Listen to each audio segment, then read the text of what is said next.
ओम शांति। एक ऋषि तपस्वी अपनी तपस्या कर रहे थे।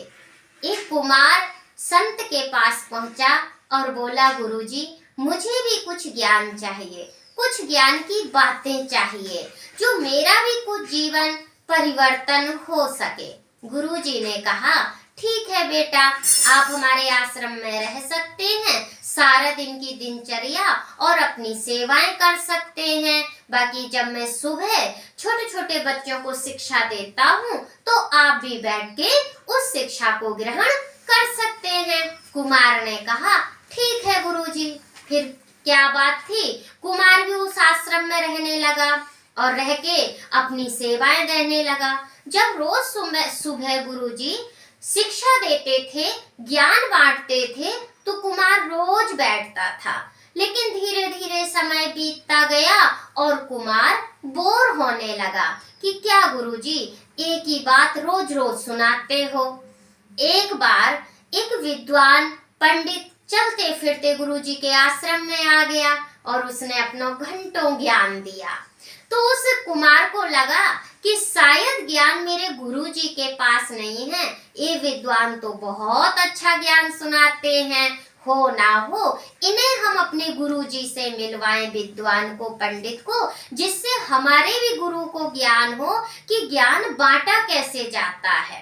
ठीक है, जब विद्वान को, पंडित को अपने गुरु के पास लेके गया कुमार और बिठाया, वहां भी विद्वान ने अपना घंटों ज्ञान सुनाया और सुनाता रहा और गुरुजी शांत चित्त प्रिय बैठ के और उस ज्ञान को सुनते रहे।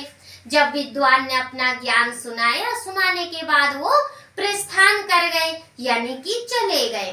तो कुमार हंसते हुए गुरुजी से बोला, देखा गुरुजी, ये होता है ज्ञान।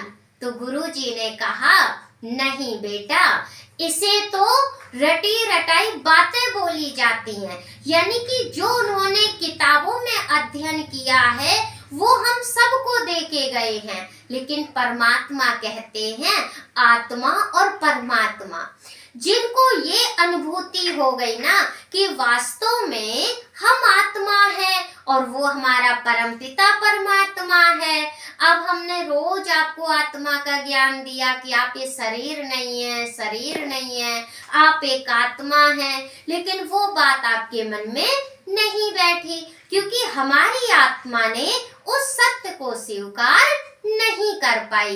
इसीलिए गिनी चुनी बातें इधर उधर से हम उठाने लगे। जैसे कि किसी बच्चे को आप पढ़ाओ, अगर पढ़ाई में वो होशियार नहीं निकला, अच्छा पढ़ नहीं सका, इंग्लिश अंग्रेजी में बात नहीं कर सका, लेकिन जो उसका अंतर मन का ज्ञान था, अंदर का जो ज्ञान था, उसे कोई खत्म नहीं कर पाया और अपने मन के ज्ञान अनुसार वो अपने पूरे जीवन को बहुत अच्छे से निकाल देता है।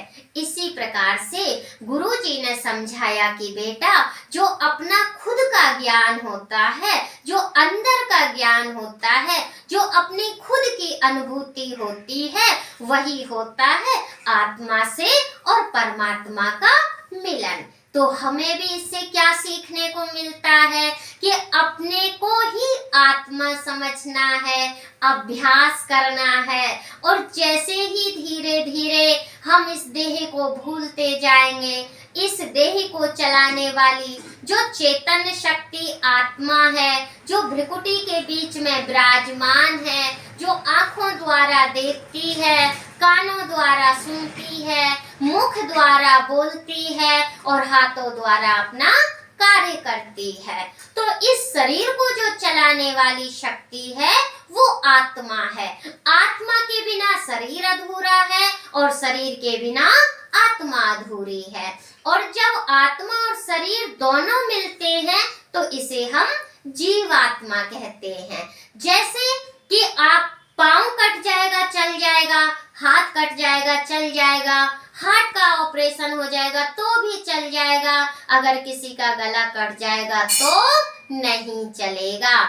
इसका मतलब है कि इस शरीर को जो चलाने वाली शक्ति है, जो ऊर्जा है, जो हमारे प्राण है, जो आत्मा है, तो जब उस शरीर को चलाने वाली आत्मा है तो क्यों ना हम उसका अभ्यास करें, क्यों ना हम अपनी आत्मा का श्रृंगार करें, तो क्यों ना हम अपने को आत्मा समझ के और उस परमपिता परमात्मा का ध्यान करें। सत्य ज्ञान यही है। ओम शांति।